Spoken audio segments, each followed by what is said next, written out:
Olá pessoal, como é que vocês estão? Tudo bem aí? Não? Uma aula um pouco diferente, sem vocês olharem para minha cara, mas a gente vai dar uma olhada para o livro e continuar nossos estudos a partir desta plataforma, ok?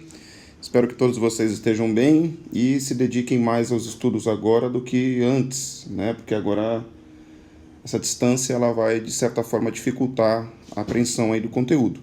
Então espero que vocês consigam caminhar junto comigo.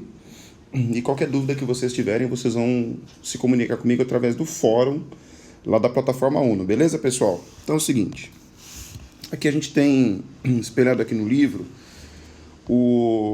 temos aqui no iPad espelhado o nosso livro, né? Nós, na semana passada, pelo menos em um dos 8º anos, né, quando deu tempo, nós trabalhamos essa imagem aqui, né? Nós estamos falando sobre a ideia do absolutismo francês, né? E o que é o absolutismo, né? Não necessariamente apenas da França, mas o que é o absolutismo? No sentido político, o absolutismo é um modelo de governo no qual o executivo, ou seja, o rei, ele tem poder total. O que significa que o rei ele tem poder absoluto, né? O que significa isso? Ele tem o poder de criar leis, ele tem o poder sobre o exército, né? Algumas vezes esse rei ele tem também um poder religioso, né? Então é algo que se diferencia muito do nosso modelo de governo, onde o nosso presidente da República ele não tem o direito de realizar tudo aquilo que ele quer, né? Existe o Congresso, existe o Senado, que de certa forma controla as ações desse poder executivo. Nessa época que a gente está falando da história, nós temos a ideia do absolutismo monárquico, ou seja, apenas um rei detém o conhecimento detém o poder sobre todo o império, né? Então é o cara que vai criar leis, é o cara que vai determinar julgamentos, é o cara que vai criar impostos, né? Enfim, ele tem o poder absoluto. Essa imagem que a gente está vendo no livro, né, essa imagem que está na página 7, é uma pintura do século 17 do Luís XVI, né, Luís XIV, desculpa, que é o chamado Rei Sol. Por que ele é chamado de Rei Sol? Ele é esse cara que está aqui ó, na parte mais alta do quadro, inclusive vestido de dourado, tá vendo? Estou aproximando aqui. É o Rei Sol. Por que ele é chamado de Rei Sol? Porque o Sol, vocês bem sabem que é o centro do sistema planetário e onde tudo orbita, né? Ao redor de onde tudo orbita. Então, todas as leis emanavam, né, deste rei, né? Todas as leis emanavam de Luís XIV, né? Todo o poder emanava dele, tudo circundava ao seu redor, né? É claro que a crítica que a gente pode fazer a esse modelo de governo é que apenas um homem não pode ter esse poder absoluto, né? Ele sempre vai privilegiar apenas uma classe.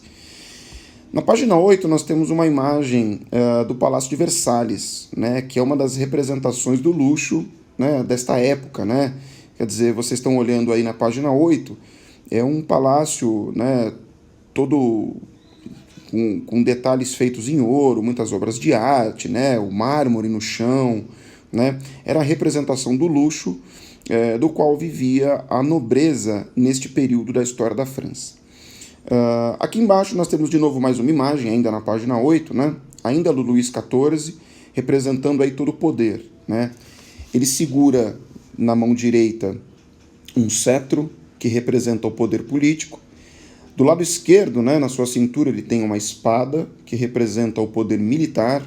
E ali na parte de trás, ele tem a sua coroa que representa o poder político e o poder espiritual, né? Então ele detém todos esses poderes, né? Sei que vocês podem estar achando esquisito, né, ele vestido com essa roupa estranha, né, com essas meias, mas enfim, se estivéssemos em aula, comentaríamos mais sobre isso, mas aqui nós temos pouco tempo.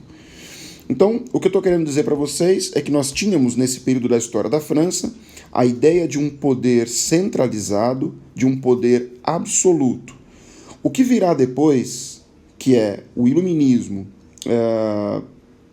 e a Revolução Francesa, elas vão ter como objetivo contestar esse poder centralizado, né?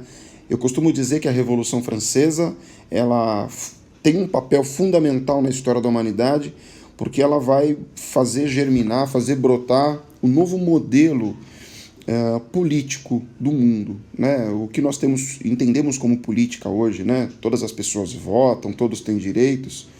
Isso tudo é resultado desse processo revolucionário que aconteceu no século XVIII, que nós vamos chamar de Revolução Francesa. Ok, pessoal? Então, principais pontos desse primeiro capítulo de introdução. A ideia de que existia na França um modelo monárquico, né, no século XVII, em que o poder estava centralizado na mão de apenas um homem, que era o rei, o monarca, neste caso, Luís XIV, o chamado Rei Sol. Tudo bem, pessoal? Essa é a primeira parte e aula introdutória acerca de absolutismo monárquico francês. Então, a próxima aula a gente vai começar a discutir as ideias do século XVIII, que são representadas aí pelo iluminismo. Aqui nessa imagem, nessa charge, na verdade, né, que pode parecer um pouco confusa para vocês, né, que está aí na página 9, mostra que existia, na verdade, uma grande desigualdade social nesse modelo social. Né? Por quê? Vocês enxergam que existe um homem, né? Lógico que é uma charge, e aqui ele está com... toda a sua face está um pouco... a pintura é um pouco exagerada, né? Mas o que a gente percebe é que existe um camponês, né? Esse homem aqui com essa orelha pontuda, grande aqui, né? Segurando uma enxada, certo? E sobre as costas dele se apoia o poder do clero, a Igreja Católica, e do seu lado, a monarquia. É como se essa charge representassem as três camadas sociais da sociedade francesa do século XVII e do século XVIII. Beleza, pessoal? O camponês, que era chamado de terceiro estado, o segundo estado, que era representado pela nobreza, e o primeiro estado, que é representado pelo clero. Ou seja, o terceiro estado, que são os camponeses, que são os únicos que trabalham, sustentava o segundo e o terceiro estado, certo?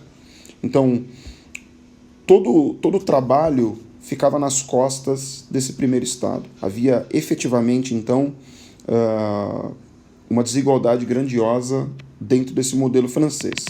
Eu separei aqui para vocês, do Google, coloquei aí a charge de um lado e de outro uma pirâmide social, certo? Então, primeiro estado clero, segundo estado nobreza, terceiro estado a burguesia, os camponeses, e esse terceiro elemento que a gente ainda vai falar lá nas aulas sobre Revolução Francesa. Tudo bem?